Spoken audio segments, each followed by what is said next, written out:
upon their arrival was almost unspeakable. We are all evil in some form or another. I'm not guilty. The dead won't bother you. It's the living you gotta worry about. If I couldn't keep them there with me whole, at least I felt that I could keep their skeletons.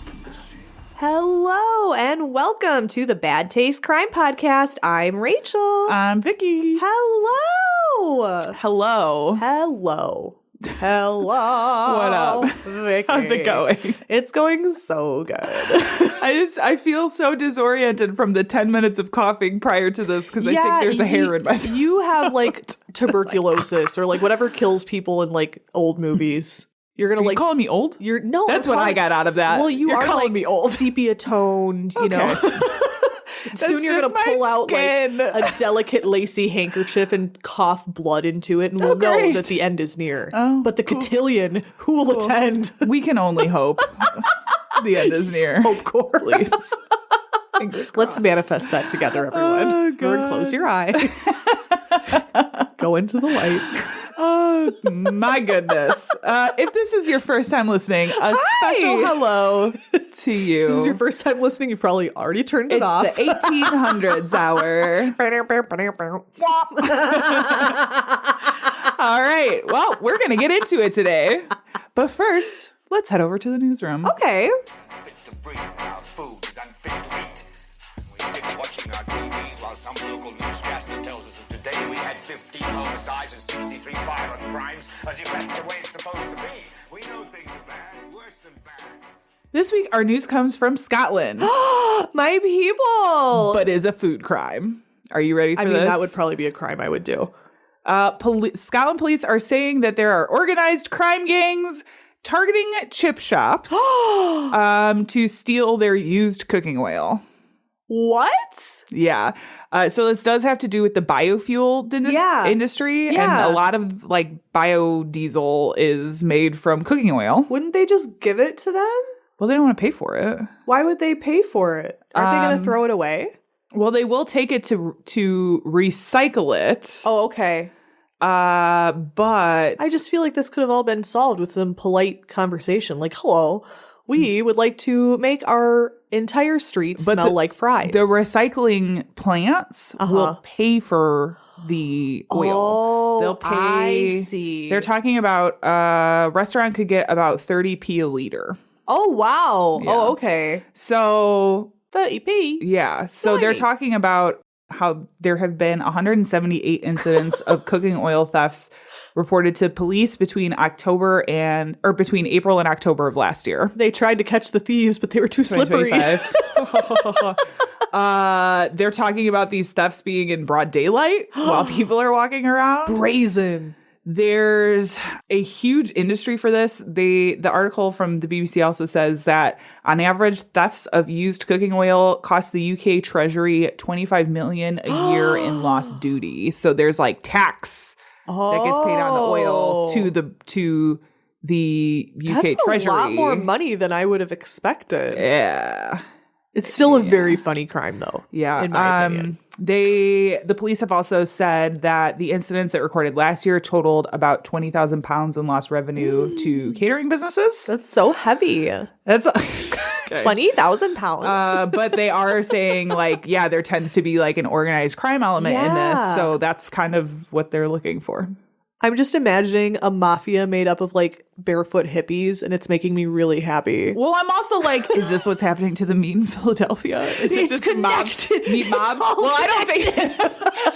I don't know if they're connected. You but pull it's out very your similar. board, like connected with like the red lines. They like have Charlie. they have annual meetings where they share ideas and spitball some new options for like like a summit. hardcore like Philadelphia like Italian gangsters, and then these like Scottish hippies. It's like a party together. It's like the food crime summit. Food where we crime come summit to exchange ideas. If you and, listening at and home are spitball part things. of the food Throw crime spaghetti. summit, please give Throw us some spaghetti invites at the because wall. we want to go. And see what sticks. We want to attend. I love that. Yeah. Ooh, that was catchy. Yeah. Food summit. So That's happening in Scotland. I want to go. We're going to move on to Netflix and Kill. Okay. This week we are talking about Oklahoma City bombing, American Terror. This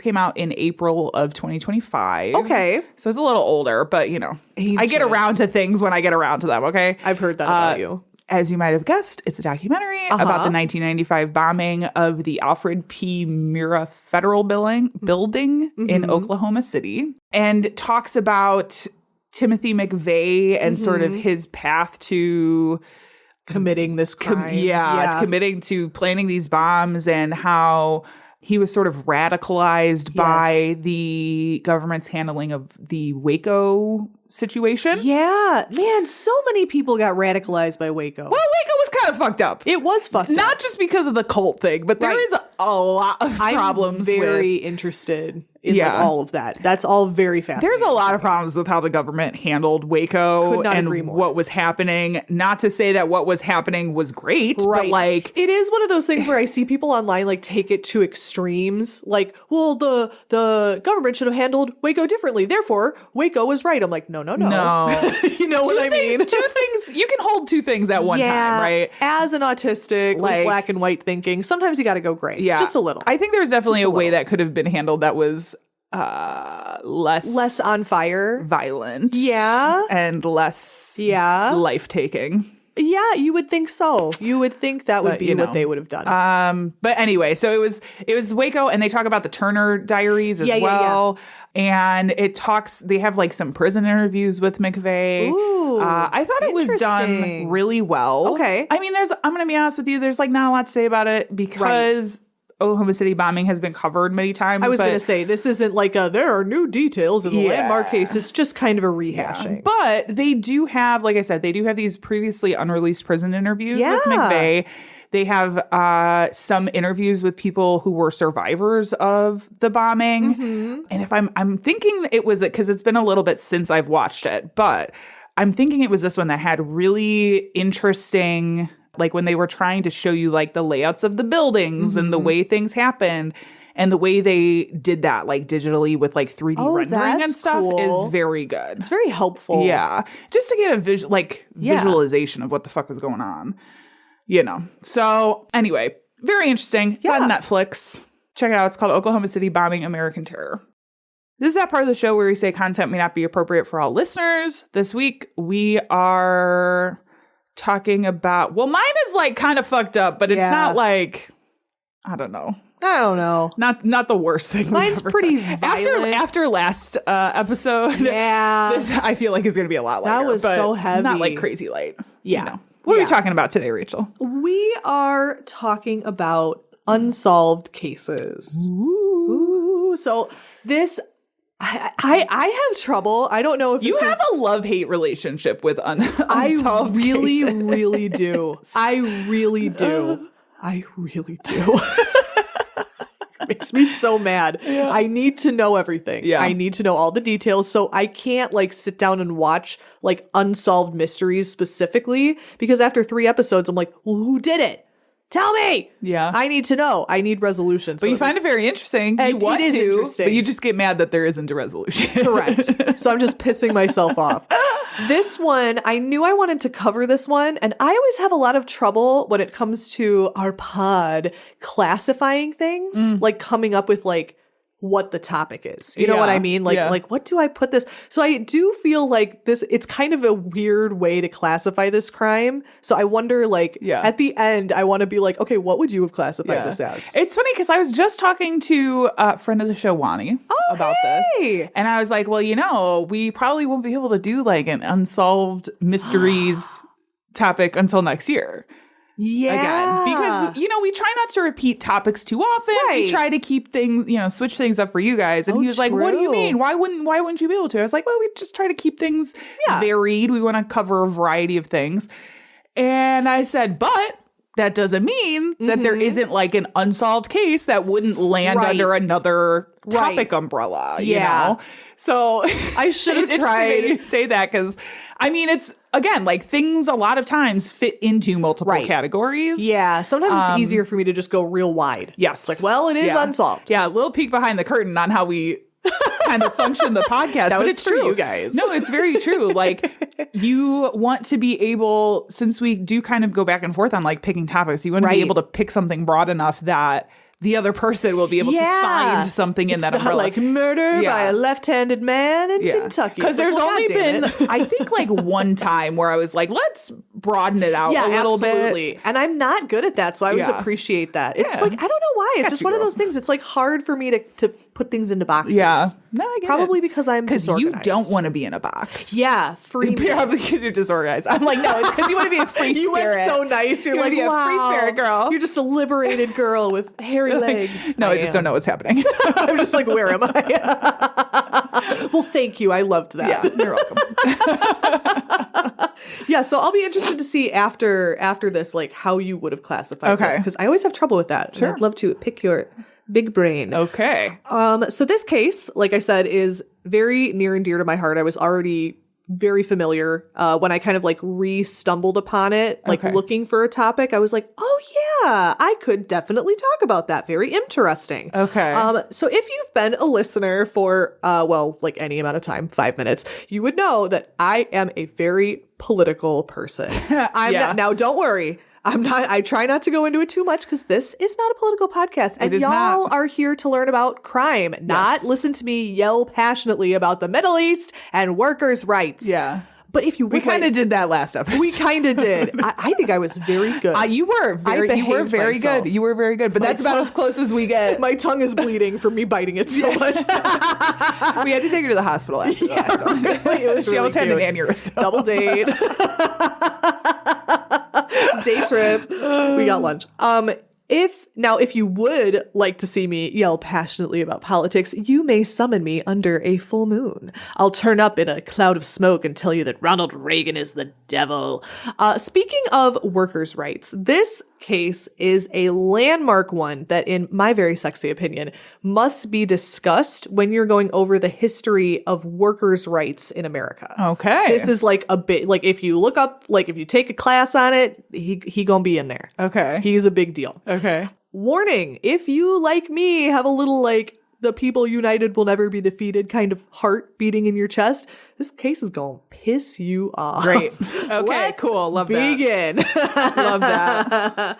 So this is the story of the murder of Franklin Little. So this is going back a little bit. We're going sepia toned to the 1870s Okay. around. Okay.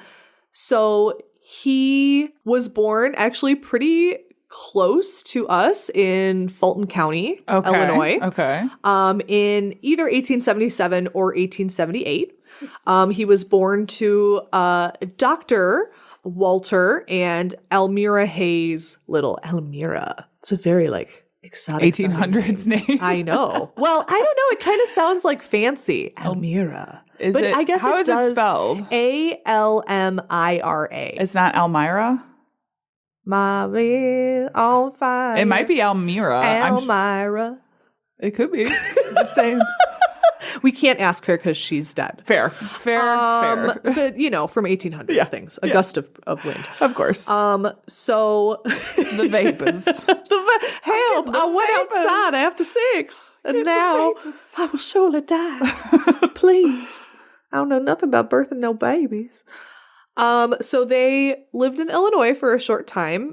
His family, his father was obviously a medical doctor, so he had a practice, and he ended up moving away to Oklahoma, which is where they would eventually become homesteaders. Okay. So this was during, there was a whole like Oklahoma thing, this 1889 Oklahoma land rush where it was pretty much like advertised as like the great, beautiful, untamed frontier. Don't mind all the Native Americans who already live here. Hey, nobody lives here. It's yours for the taking. So all course. of these pioneers were like, I'll take it. And were like running and fight. So it was this big like civil issue where it was people were trying to figure out like how to claim this chunk of land and where the land where it lines ends, are. right? And like who are you paying for that? Right. It was this whole like annoying issue. So they were part of that, and we're like, we want some of that sweet, sweet Oklahoma land. Sure. So we're gonna go there. Now Oklahoma is Oklahoma, so there was like a big drought and stuff. So his family suffered with that. So it just doesn't seem to have been like a super successful move. I'm not really sure why he was like, goodbye, successful doctor's office. Hello, Oklahoma. Right. Oh, now we don't have anything to drink. Yeah, Fuck. yeah. Didn't It's like see his that it's like coming. his Rumspringa from being a doctor. Good What else is Dr. out there? Rumspringa. But if you come back, none of the doctors will talk to you. You're being shunned. Oh god. That's so sad. He's like sitting alone in the hospital cafeteria, like, oh. Yeah, all in scrubs. Yeah, In. no one will play with me. To eat my lunch by myself. So during the drought and like the family falling on hard times, his father would end up passing away, and Frank, who at this time was probably about 19 or 20, would follow his brother Walter, who was like, hey, you know where I hear there's gold in them there hills? California. Of course. And he was like, everybody. Right. So he was like, There's a rumor going around. No. What? You don't say. It couldn't be. They were like, yeah, it's the gold rush. So they rushed to be miners in the gold rush. Okay. So they went to California. Frank ended up, because his brother ended up getting married. So I think he kind of was like, all right, I'm third wheeling. I'm going to go to Arizona to be a miner. And I'm just going to go there. Now, at the time, I mean, we covered this not too long ago. That was more recent. Mining conditions are not good. No, terrible. They They're were not even good. worse back then. They're bad now. Worse. Yeah. Because In they the didn't know 1800s. shit. No. They were just digging They into didn't have mountains. standards. Not at all. No safety standards. No No. inflatable safety No HIPAA. bounce house. Yeah. I forget what the thing was called. I love that. That's what I want. So Frank would go into this later, and I think this is part of what drove him to sort of become who he was, is witnessing, I'm sure, all of these perilous, horrible conditions with no workers' rights in all of these mines, because he worked at like quite a few through California and Arizona. So when he settled in Arizona being a miner, he would become an organizer for the Western Federation of Miners. Okay. My dude's getting unionized. Yeah. So he's like, hey, I'm going to do this. And then in 1905, he joined the Industrial Workers of the World, which is Okay. more union stuff. Okay. So it's clear that workers' rights were on the forefront of his mind. Good. Which is really cool. Because Yeah. again, back then, not that they're always accepted now, which is bullshit. Right. But like unions were like very frowned upon. You know, why y'all complaining? So what that you lost your leg? Go back to work. Right. And right. everyone was like, hey, actually, you should pay that guy Yeah. who lost his leg. Yeah. You know? Yeah. So this was like a new And now that's thing. why I have a job. Correct. Yay!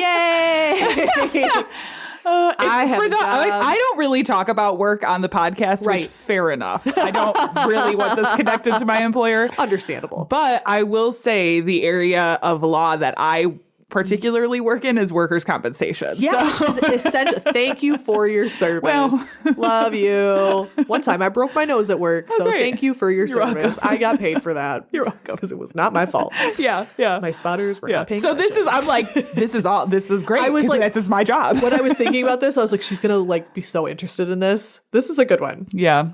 I'm Strap not in. gonna lie, like I thought workers' compensation was gonna be a lot more boring than it is. It is very It's interesting. very interesting. Very And hearing interesting. all of the stories that like go into it It's has just the gotten me right amount of fascinating. interesting. I don't need my work life to be like that crazy exciting. That's a good podcast title. Just the right amount of interesting. Comes on after which is this. just barely. That's the one where I yell about political stuff. So tune in right after this for whatever I just said, because I already forgot. So Frank, putting on his little union hat, became involved in organizing not just miners, but also jobs like oil field workers.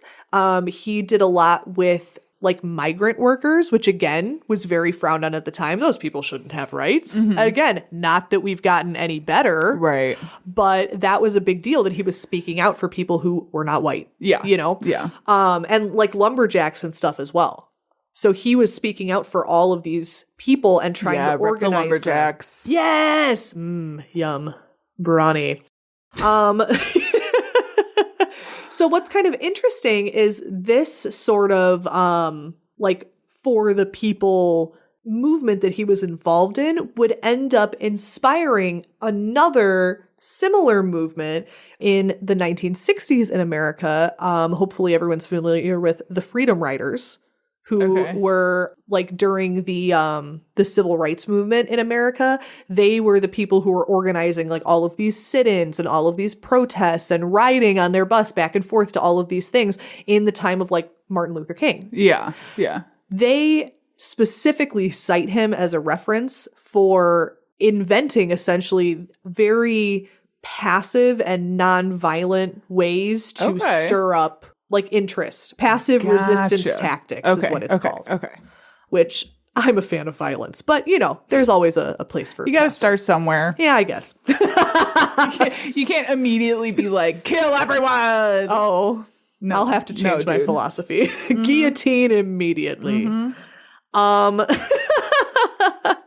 So he was heavily involved with these like sort of lumber companies and would often go to these big like lumber yards and like do like these passionate, he was noted as such a passionate speaker, being like, hey, if you get crushed by a log, they should do something about that. And everyone was like, what? Yeah, that's crazy. Wild ideas. Right? Very crazy. And it was even more blatant back then that these like in particular, these like lumber sharks, as they were called, like kind of like oil baron, but for lumber, would specifically like trick workers. Yeah. Like, and be like, yeah, I'll pay you, and then not pay you. And like, they were being very like sneaky. Right. And terrible. Right. Yeah. So that was all like kind of in Montana. Okay. That was kind of like the lumberyard city central. And then he went all the way to Spokane, Washington, where he would be arrested because he was, quote, sentenced to 30 days in prison for reading the Declaration of Independence.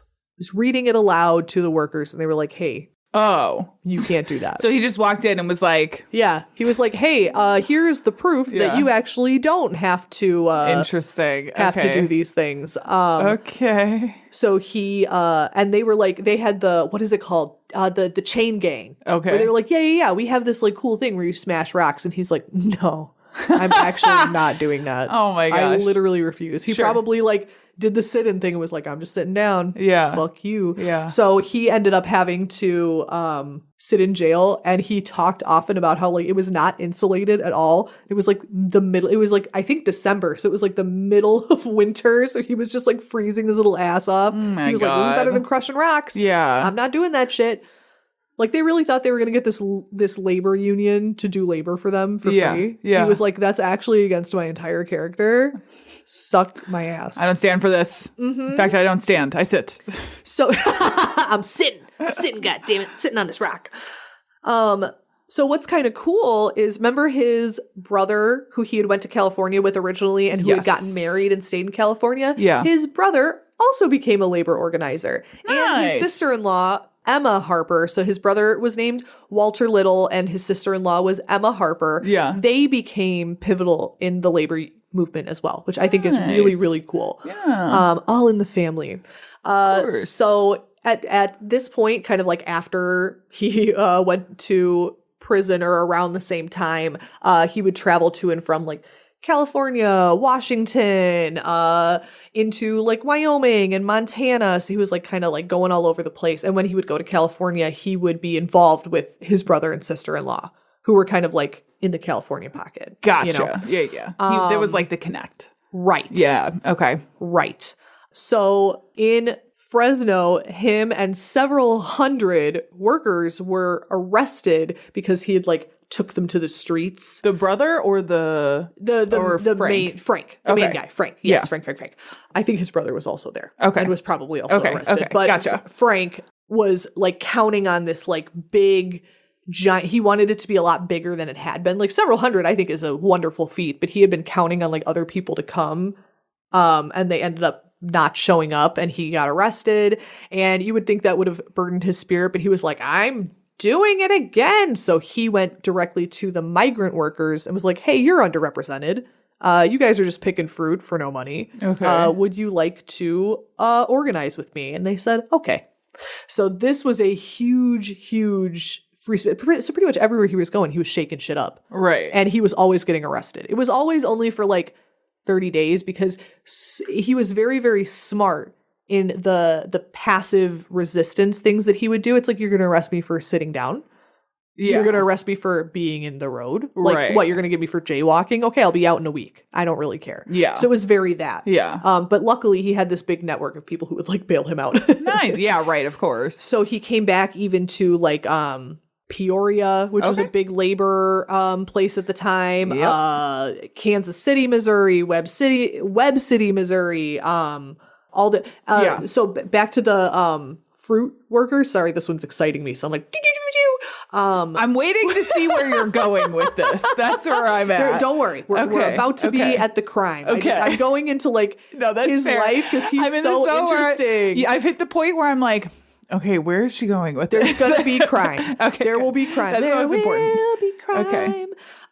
So I said, this is like a little footnote when I was talking about the migrant workers, his tactics, just like they were later employed by the Freedom Riders, would be employed by Cesar Chavez. Okay. So who also was like that dude Right, knew right. what was up. Yeah. Which is pretty cool. So Yeah. he has this like big, long lasting legacy. Sure. So in 1913, this is one of those things where like I feel like this tiny story could be a movie. It's always funny to read things in history where it's like, what? And they just Yeah. kind of move on. This is Yeah. crazy. So he, along with some of his fellow industrial workers of the world, like union organizer buddies, James P. Cannon, they went to Minnesota, they went to Duluth to help the ore dock workers who Okay. were working for the Great Northern Railway. It was pretty much for what you would expect, very dangerous working conditions. Right. So they were there and some of the like big like railway barons were there, right? And they're like, no, fuck you. In the strike, he was kidnapped, Okay. held at gunpoint outside of the city. They were like, stop doing the parade or we'll kill this guy. And it says dramatically rescued by Oh. union supporters. Oh, good. I'm like, go into that more, please. I That's would it? like to hear all of it. That's it. Nice. But like, he was fine and Yeah. nobody died and Yeah. they figured it out and it was fine. But I was like, this guy is living this like crazy life. Wow. I love him. That's insane. After that, probably because they felt bad that he had a gun pulled on him, he was elected to the general board of the industrial workers of the world. Okay. So they're like, you are doing super, super good. He was continuing to organize shit. Another crazy thing that happened to him like 2 years later is he went to Superior, Wisconsin, where he was helping these like dock workers, Okay. where he was again kidnapped. They beat him and had a mock hanging where they like pretended to hang him in the town square. Dude, what the fuck? Yeah. That was so inappropriate. Right. Like so That's crazy. stupid. I'm like, what the fuck? is that? So, like all smart people, Little was a strong opponent of capitalism, which, you know, as you would be after viewing all of these, like, rich CEO assholes who are exploiting their workers. He was super anti-capitalistic. He was super anti-World War I, which was brewing at the time. He was famous enough that, like, the general treasurer at the time, who was named William Haywood, were speaking out and being like, this guy is a dangerous agitator. That they were beginning to label him on like a government status Sure. as he is this, which he never hurt anybody. Yeah. You know, he's the one who's getting beat to shit Right. and fake hanged and like tarred Right. and feathered in Yeah. the. But he's causing a village square, ruckus. But he's causing a ruckus. They don't like that. Right. And yeah, this was like a whole thing, whole stupid thing. Yeah, this was a big thing with him. Like, not only was he for the workers, but a big part of his activism was anti-war, which at the time was very, very, very unpopular. So this was around like 1917. So the war she was a brewing, you know? Yeah. And speaking out against it was seen as like super, super un-American, which he was already being labeled. Like, this was like pre-Red Scare, like this crazy communist, even though they weren't using that term in that way yet. So he was becoming unpopular, especially when he made statements like, quote, calling soldiers in who were like serving overseas, quote, Uncle Sam's scabs in uniform. Okay. Yeah, he wasn't really oh boy, endearing himself to anyone. Yeah. So now we are getting to the crime. Okay. Because he's popular with the workers. Everyone who worked with him and knew him, like, in that business was like, this guy is great. He was very good at what he did. And he was often described as kind and even gentle. Yeah. But on a government level, on a law enforcement level, they did not like this guy. All of these CEOs were like, yo, fuck this dude. Okay. Yeah. I'm ready. So that's kind of the perspective. Okay. So in 1917, on August 1st, at a boarding house, Nora Burns Steel Block Boarding House. Okay. Very exciting. This is where Frank was staying. I think he was on his way to like another... Like a protest. Yeah, something. You know, doing his Frank stuff. Sure. 6 masked men broke in the door. Oh, God. In the night. Initially, they kicked in the wrong door because they're stupid. Okay. And Nora Byrne, who was there, was like, excuse me, we actually don't kick in doors here. That's rude. Why would you do that? Please don't be rude. Yeah, fix that right now. And they were like, no, it's fine. We're police. And she was like, I disagree. But they like overpowered her, went up to Frank's room, beat him up. He was in his undies, beat the shit out of him, and abducted him, bundled him into a car, which sped off into the night. Okay.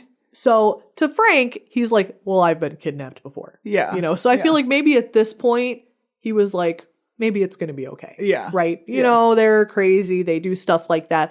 But this one was different, much more graphic. This is the part of the show where this is gross. So sorry, I'm going to talk about gross stuff. Okay. So not only did they rough him up, they have him in the car, right? So he's like, okay, we're going to go to a location and they're going to, you know, I don't know, hold me for ransom or some shit. They tied him to the car bumper. Oh, God. And so the streets back then, like in this area, were really just granite blocks. Mm-hmm. They didn't really use like filler. Yeah. So he was, they drove him behind the car, drug him behind the car, and scraped him. Post-mortem photos showed that this was so severe on his body that his kneecaps had been shredded off. Yeah. Boy. Yeah, there was quite a lot of other like that they know for sure happened because they were able to like locate like the rope and you know everything like that. But there was other sort of unspecified torture. When they got him, it was said he looked like unrecognizable almost. Oh gosh. He was then taken to, at some point, he was taken to the edge of town near the Milwaukee Bridge, and he was hanged from a what's called a railroad trestle. Those like really tall things. Right. So when they found him the next day, it's not clear. I think someone just like reported like, there's a body over there. When they took him in, the coroner was like, well, the cause of death was asphyxiation from the hanging, but he had also gotten a fractured skull that they said was almost certainly from like a gun butt. Yeah. So he'd been, like, popped in the back of the head. God. That's also, all awful. Right, it's that is disgusting. so awful. Yeah. You're torturing this guy for what? Yeah. Like all he's advocating for is human rights. Like you guys are demons. Disgusting. Yeah. Also pretty ominous. They found a note pinned to his clothing that said first and last warning. Wow. It also had, this is getting a little, what is it, national treasure? little national treasure. It also included a series of numbers. The numbers 3-7- 77. Okay. So this was a sign of the vigilantes, which were a union thing, active in that area. And it also had like the initials of other union leaders kind of being like, we're coming for you next. Jesus. Like, we know who you are. We know your initials. We're coming for you next. And they did say, so another like workers industry, which was the metal mine workers, said that the company received threats being like, we're going to come and hang people who had been on the list. Yeah. Other union leaders. Sure. So at this point, everyone was like petrified. Now, unfortunately, who do you think was apprehended? No one? Yeah. My guess would be not a single person. No one. Yeah. Yeah, no one. Yeah, no one. Great. Love they that. initially approached, there was an author. So this is kind of interesting. So this guy was Dashiell Hammett. So he was working as like a strikebreaker for Pinkerton's detective agency. Okay. And allegedly had received an offer to assassinate Frank Little. Okay. So he was like, I didn't do that. And he didn't. Yeah. He didn't do that. Yeah. But he was like, obviously people were trying. They were asking around to kill him. Right. He goes through the years, he was to repeat that bribe offer so many times that I came to believe it was kind of a key to his life. He had given a man the right to think he would commit murder. Okay. Very spooky. So he was getting all these like letters and stuff being like, hey, 5,000 bones. You kill that guy. And he was like, no. Yeah. I'm a strikebreaker. Fuck you. That's insane. I'm not doing that. So they were like, okay, this obviously could have been like a great number of people. Right. So someone that they believe was involved was a career criminal by the name of Billy Oates. Okay. So he was like kind of known. And you're going to be like, oh, what's one like outlaw's description based on another? Au contraire. The reason that they thought it was Billy Oates is because he had a hook for a hand. And they found like a hooky pokey mark on the back of his head. Okay. That looked like, they were like, oh, that probably came from his hook hand, which I'm like, hello? How do you determine that? Right. But also very fascinating. Man with a hook. Well, that's unfortunate. He could be a nice guy. Yeah, right. Right. He probably didn't do that. He might be a nice guy. Yeah, he just happens to have a hook for a hand. Jesus, guys. They called him a notorious hired thug. Oh, okay. Well, so I think that might be maybe unlikely, not a nice guy, but like, I don't know. Who's to say? Yeah. So they, there've been like over the years, there've obviously been theories. I think we as adults can be like, oh, it was probably like the rich people who didn't like him, right? In some way, yeah. Right? And so one of those people was the chief of detectives at the time of the murder. Mm-hmm. His name's Ed Morrissey. He had taken a 20-day leave of absence the day after the killing. Okay. And he like never took time off. Not suspicious at all. So they were like, that's some weird timing. Right. Like very, very weird. Yeah. And so they had, I don't really understand this. Maybe you will, but it seems old timey. In 1918, after his murder, the Industrial Workers of the World had a conspiracy trial in Chicago. Okay. So it's like, I think they were more just like talking about the details of the case rather than trying to like prosecute anyone in particular. Okay. You know what I mean? I don't know what a conspiracy trial is. I thought that was weird. Normally when you're talking about conspiracy, it's like organizations getting together to... That makes sense. Do like something... air out the details? To do something illegal. Oh. So were they talking about conspiracy charges? Was it a conspiracy trial? That's what they said, conspiracy trial. Who was being charged? So they brought in the chief of police, Ed Morrissey, because it was noted at the trial that he had scratches all over his face. But he was saying he didn't know. Yeah. He was okay. Nuh-uh. So he's like, that's like conspiracy to cover a crime, like cover up a crime, basically. I see. So they're alleging that the police officer is conspiring with whoever perpetrated the crime to cover up Yeah. what is happening. But or what nothing actually nothing happened. came of it at all. Oh, great. He Cool. just like Love went that. home. Okay. So that was it. But like there was enough evidence. They had found, I mean, this was the early 1900s, but they had found skin under Frank's fingernails. Which would And be this enough guy for had me. scratches on his face. Right. He was probably like, I just have a cat. Oops. I just have like a cat. It's just my crazy wife. my darn That ball and crazy chain. woman. There was also another man, Peter Prialia, who was, they think that he was also involved. He was another one of these guys. He was a motorcycle officer, and him and this other Ed Morrissey, this other police officer, had both worked for the same company called Anaconda, which had big major beef with Frank Little and with Okay. other organizers. So it's like they worked for the same company. Right. You know. Right. Yeah. But nothing ever came of it. Oh, of course.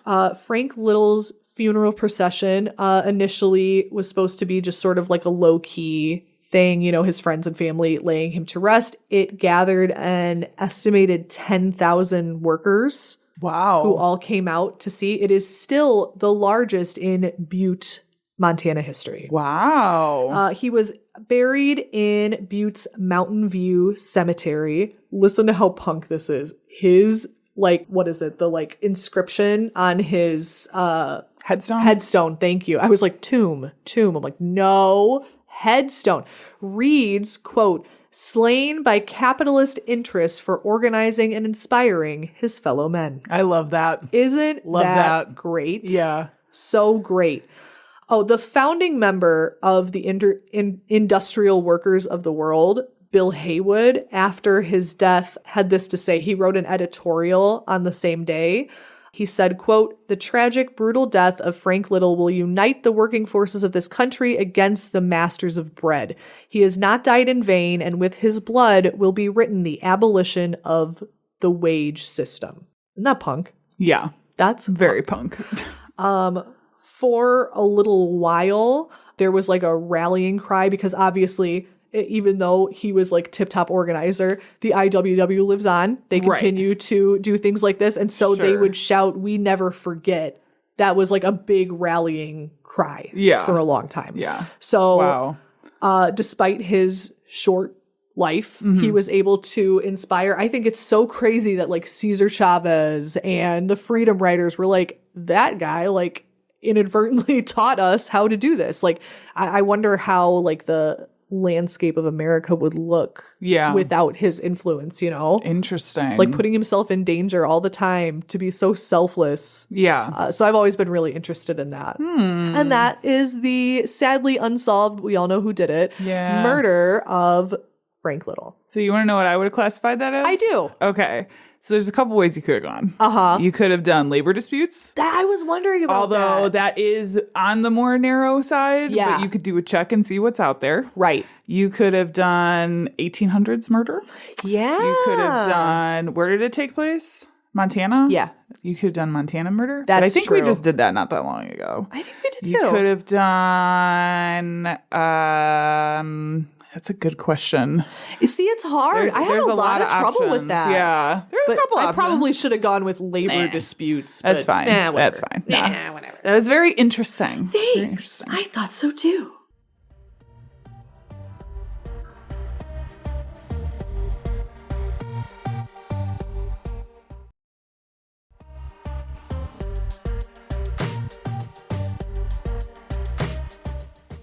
All right, so I am going to look at something that's more traditional unsolved. On the kind of Okay. weird side. Ooh, I love weird. Strange, a little bit more recent. Nice. And we're going to look at the case of Gareth Williams.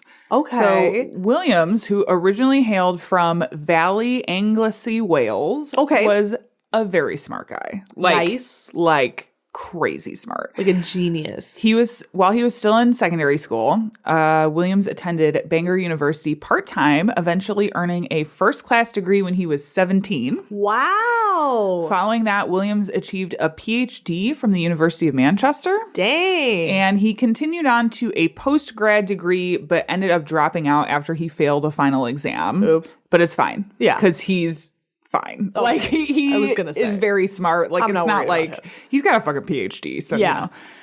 Instead, Williams decided to get into government work and got a job with the GCHQ in 2001. Do you know what the GCHQ is? Oh, I do not. It's the Government Communication Headquarters, which is essentially the equivalent to our NSA. Okay. That's kind of it's like the British version of that. That makes sense. It also houses like some of the more secret organizations in the government. Spooky. So Williams was described as someone who really enjoyed cycling, but was incredibly private. Aw. There are some details about Williams' living situation that were admittedly confusing. I think I got it figured out because he was working for GCHQ. Okay. And he was sent on a secondment, which is like this like loaning out of an employee to another agency to do work for a certain amount of time. So like a secondary assignment. Okay.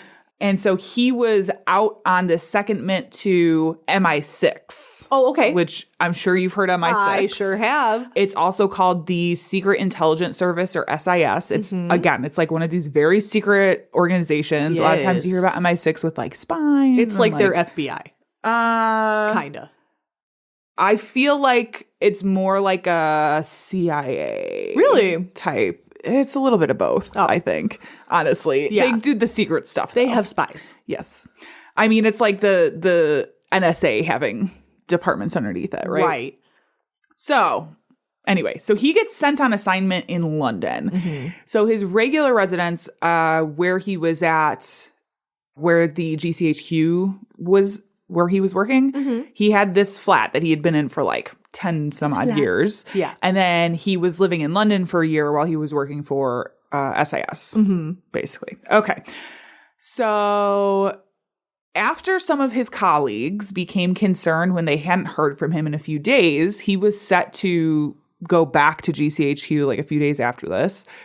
Police were called to do a welfare check to his residence in London on August 23rd, 2010. However, they would never have guessed what they found inside. What is it?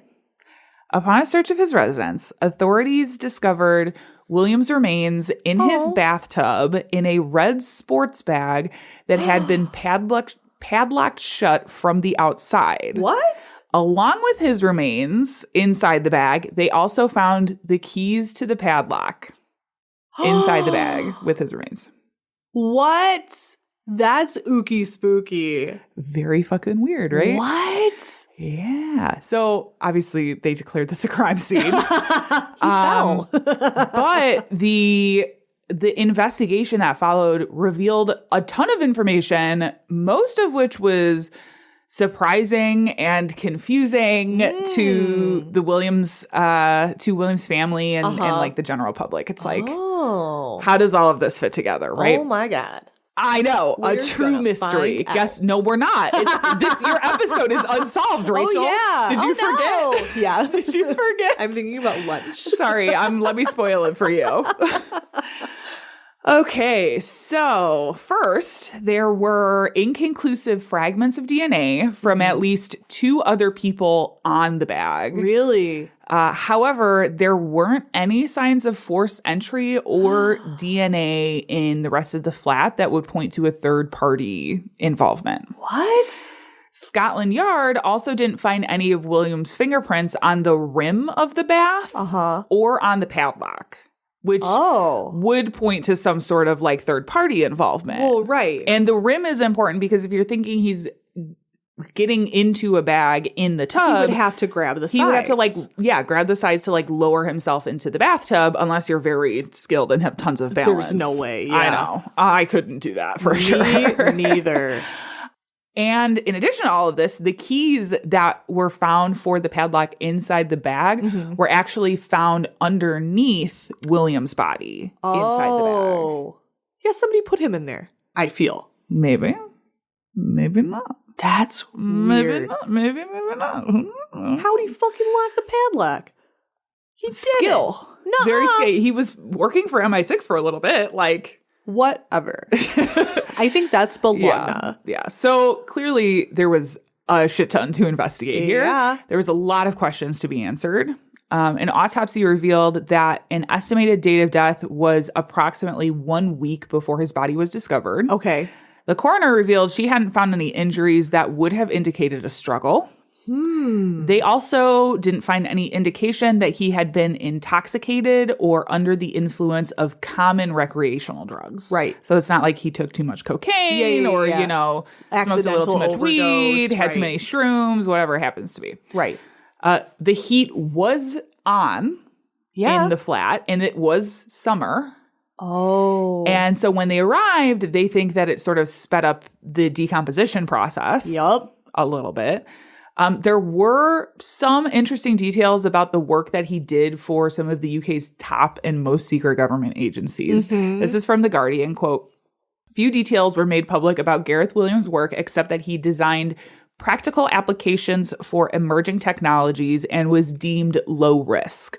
Although he had passed the course to become fully deployable 6 months before his death, he was only operational in the UK and not overseas. He had contact with 2 undercover agents, but according to SIS, did not increase his risk. A witness identified only as SIS-F said an internal review had confirmed, quote, that there was no evidence of any threat to Gareth, and we concluded there was no reason to think that his death was anything to do with his work," end quote. Yeah, right. They're like, nothing to see here. Right. Nothing to do with us, surely. Of course not. The Guardian goes on to say, quote, William had carried out a small number of searches on the SIS database that were unauthorized, could have exposed him to pressure from malign persons unknown, but it was thought unlikely by his SIS bosses. His most recent assignment had been a hackers conference in Las Vegas, known to have been attended by criminal hackers, from which he returned on August 11th, 2010. Which I know which conference they're talking about. I forget what it's called, but I've heard about it before. Okay. And there are some not so great hackers there's a lot of good ones. Yeah. Like the white hat hackers that are like helpful people. Love that. But there's definitely some criminals that show up for that shit. Anyway, so he had been sent to that. It seems to me that they are, again, very much like, yeah, he might have done some more sensitive stuff for us, but it wasn't anything that was going to put him in risk. Certainly not. Certainly. Yeah, according to them, for sure. Yeah. Right. Yeah. Right. Right. They're like, we looked at it and we think that we didn't do anything wrong. Yes. So it's okay now. So this is all happening. Then some interesting details started to emerge about his private life. And the investigators thought that it might be related. Okay. I'm going to say at the top, we always say this, we're never here to yuck anyone's yum. Nope. Okay. So that's not the point of this, but it was part of their investigation, so it's worth mentioning a little bit. It's going to be juicy. Again, from The Guardian, quote, Williams' wardrobe included 20,000 pounds of high-end women's clothing, size small to medium, and 26 pairs of women's shoes, size 6 to 6.5. Female wigs and makeup were also found. He had accessed bondage websites.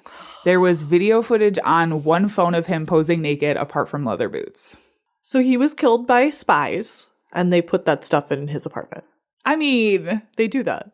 It's also possible that he was exploring his sexuality. Yeah. And it has nothing to do with this. It could be. But whenever, and this is like me and my tinfoil hat, right? But it does seem whenever it's like, hey, there was someone who died and people are going to start looking into it. They're like, it was his crazy sexual lifestyle. Yes. Those deviant homosexuals. Yes. Right. It's like very coincidental. Like literally I was like, they're going to plant stuff. Yeah. All of a sudden he's going to be into BDSM or something. Don't think this was a plant. Because they go on later to talk about him regularly attending drag shows and that he could have been part of his work. I mean, could have, or he could just be, and he definitely could. It seems like these things tend to lay out the same way. To me. But also, he was like a very private guy. You know what I'm saying? It's not like So and maybe he was, but like there was also a story from the landlady of his flat where he had been for many years, that she and her husband heard Williams shouting for help. And when they ran to see what was happening, they found Williams with his hands tied to his bedpost. He claimed that he was seeing if he could escape, but the landlords always thought it was sexually related.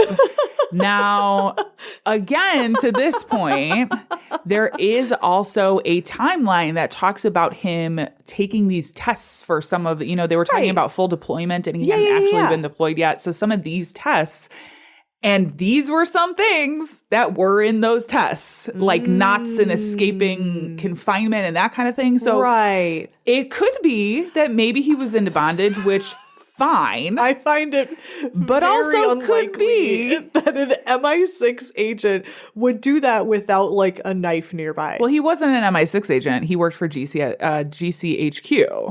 I mean, we think he wasn't an MI6 agent. Well, not I yet. think he almost certainly was. If he was, he wasn't fully deployable. That's what they say. I don't believe that. Just saying. I think he saw some shit he shouldn't have seen. Of course, the investigation looked into all of this, saying that the bondage websites had been visited, but it was sporadic and it was isolated incidents. It wasn't like, every Thursday night he's like looking at the bondage. Porn addiction. Yeah. It's right. No, No. This out. Let me Just check sort of this out. every so often. Okay. That makes sense. And they didn't think it was related. Okay. Okay.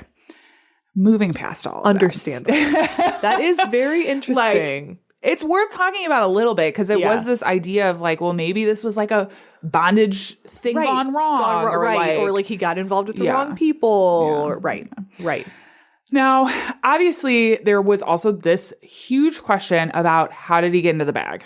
I wonder that myself. Yeah. Again, this is from the Guardian quote. 2 experts tried and failed a total of 400 times to lock the hold all from the inside. One would not rule it out. There are people who can do amazing things, and Mr. Williams may have been one of those persons, said one expert, William McKay. Oh, yeah, that's what you said earlier. Like, hey, maybe he was just like real good at that. Which, listen, I appreciate people wanting to suspend their disbelief, but I feel like you're supposed to be an expert, and if you try 400 times and you can't do it, and you're like, well, maybe I'm just not good at it. Yeah, like, Nope. Come on. Nope. You call yourself an expert? Also, I just don't believe, like, okay, I understand that, like, maybe people think that, like, he was trying to do one of his, like, Houdini tests to pass this test where it's like, how do you get out of a bag, right? Like, oh, I'm trying to lock it and then he suffocates. It's a canvas bag. Just rip it. He was dead when he got in there, I feel. You know what I mean? Those are not that strong. I broke mine over the weekend. Yeah, but you have children. No, I broke it by stepping on it. Oh. I was holding it and I stepped on it and I ripped the strap and it was very easy to do. I feel like kids can break anything. They sure can. That even the stuff that we cannot. Oh, oh, girl. They'll find a way to break it. Oh, they sure can. When people say I come needed from a child around. Right. Yeah. Everyone needs children. See, No, when people just hard say to disagree. I come from a broken home, I do because they break everything in my home. Like, me and my husband home is literally broken everywhere. Me and my husband are married and happy, but all of our things are destroyed. But we're happy. We're so happy. Clams. Yay. Oh, God. I don't know, they're cute. So the experts were like, it probably wasn't him. Right. But maybe it could be, but probably not. Right. The lack of fingerprints and DNA on the rim of the tub where one would suspect Williams would have steadied himself to get into the bag in the tub was kind of an issue. Definitely. But again, that's a cool detail. Here, experts sort of contradicted each other, with one saying that he would have been unconscious or dead before being placed into the bag, while the other said it would have been difficult to place a floppy, newly dead body in the bag in the neat and tidy position that it was in when he was found. And I don't know specifically what his positioning was, but it wasn't like he was just stuffed into a fucking bag. It was like, he might have been in a fetal position, that's what I'm but like a more posed something. Yeah. That you would either have to get into yourself or have somebody place you in that way. Right. Specifically, because otherwise it's just like shove. Yeah. So you had one guy who was like, yeah, I know, like definitely was dead or unconscious before he got in. And one being like I'm not he's sure. too floppy to do that. I think that's dumb. Which one? Both? Yeah. What do you mean he's too floppy? He's too floppy. You don't get rigor mortis right away. Yeah, but so what? What if you had like 2 guys or something? you know? But that also means that a third party would need to have been present. I think they probably And they don't have killed any him evidence of a somewhere third else. party. Well, I know they're saying that they don't, but I feel like they probably put him in the bag like this was like a secondary location, and then they locked and they put it in the bathtub and then they left. Yeah. You know? Yeah. I think that kind of makes sense. Like, especially if you wouldn't want to like have evidence at the location, you do it somewhere else. Yeah. But That's just what I'm picturing. then another pathologist said that he would have died from CO2 toxicity 2 to 3 minutes after being put in the bag if he were alive. Well, right. So she was like, probably alive when he got put in the bag. The only real leads authorities seemed to have was a photo of 2 people that they were looking for who had entered the communal entrance of his home in June or July of 2010. Interesting. But there's a lot of people who live in the building. Right. Absolutely. Because I get the idea that this was kind of like a room. Yeah. It wasn't like a full flat. It was just like, yeah. you know. Yeah, lots of people coming and going. That'd be hard to determine. Yeah. So a coroner's inquest was called in March 2012, where an attorney for the family insisted that there was a second person present either at the time of William's death or immediately after that had broken in and stolen some items. But again, there wasn't any evidence to support like a forced entry. Right. There was a piece of valid DNA that they were able to pull off of William's hand. Ooh. Yeah. That's a But good one. it turns out it belonged to one of the forensic scientists that had been examining his body. Get the fuck out of here. They had also been looking for this like Mediterranean couple that they had linked by DNA to this murder. Okay. But that was also an error thanks to an incorrect data entry. Oh. And the forensic company like profusely apologized to the family. They're like, so sorry for all of our fuck ups. It's on us. There's actually no DNA. And because it was like an errant number got entered into this system that made them start looking for this Mediterranean family. Mm-hmm. Crazy. Very crazy. The forensic, like I said, the forensic company apologized. The evidence of the experts trying to lock themselves in the bag, as well as like the contradicting evidence of like whether he was alive or not, that was all presented at the inquest. I learned something new about coroner's inquests in the UK because we do have them here. I just don't feel like you hear about them as frequently. Yeah, not very much. And if they are, it's not like as public a thing. Like they're very public in the UK. Oh, interesting. So apparently, one of the things that they can do is deliver a narrative verdict, which is more of this like free form factual statement that doesn't necessarily attribute the death to a single person or like a single individual. Because a coroner's inquest is essentially an investigation to determine cause of death. Right. And attribute Which they didn't really blame. find anything on him. Right. You know? And so instead she delivered this narrative inquest that didn't really like point at one person. Okay.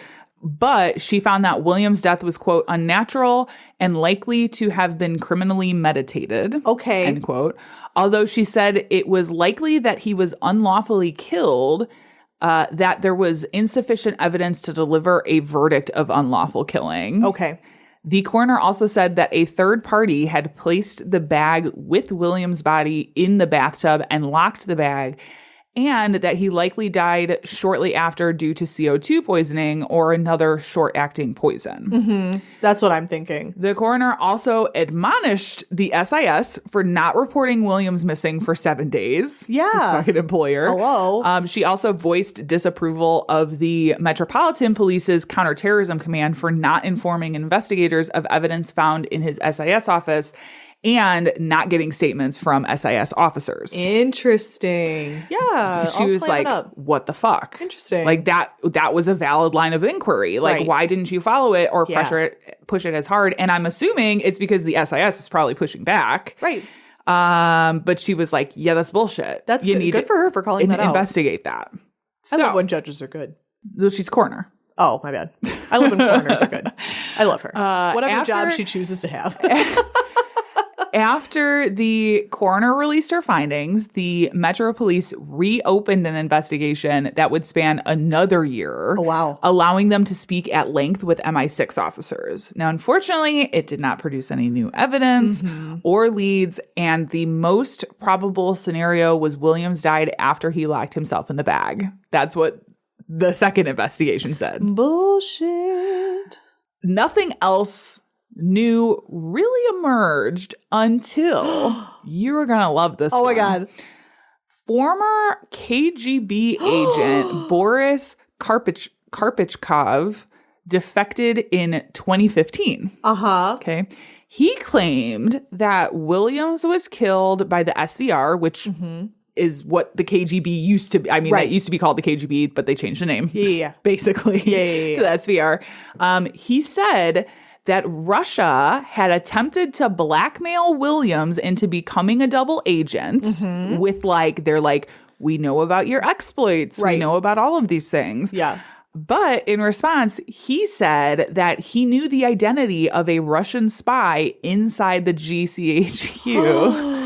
And he had to be exterminated using an untraceable poison delivered by ear, which I feel like is not the first time I've heard of that specifically. Me too. In relation to Russia and Me the KGB too. and the SRV and them Yeah. dealing with people. They have you know, a they need to be dealt with. very well-funded Spies. medical research Oh, team. yes. So Also like that. the idea that like I feel like some people are like, well, how could it be like untraceable? Like you would be surprised. They've done it more than once. Yup. I'm also pretty sure that North Korea has done that. Well. on more than one occasion, and they are kind of in bed with Russia. Yeah, I was gonna say they're So, sharesies. Yeah. They Anyway. like try this chemical and they're like, okay, bestie. Yeah. So he showed up and was like, yo, as a former KGB agent, Wow. yeah. And part of the reason that he thinks this is, I guess he was like living in the same area as Right. Williams at the time. Okay. That this was happening, and he had just fled to the UK. So he was kind of like watching his back, really worried somebody was going to be after him. And he saw what he believed to be like trucks containing Russian, whoever or people that would be after him.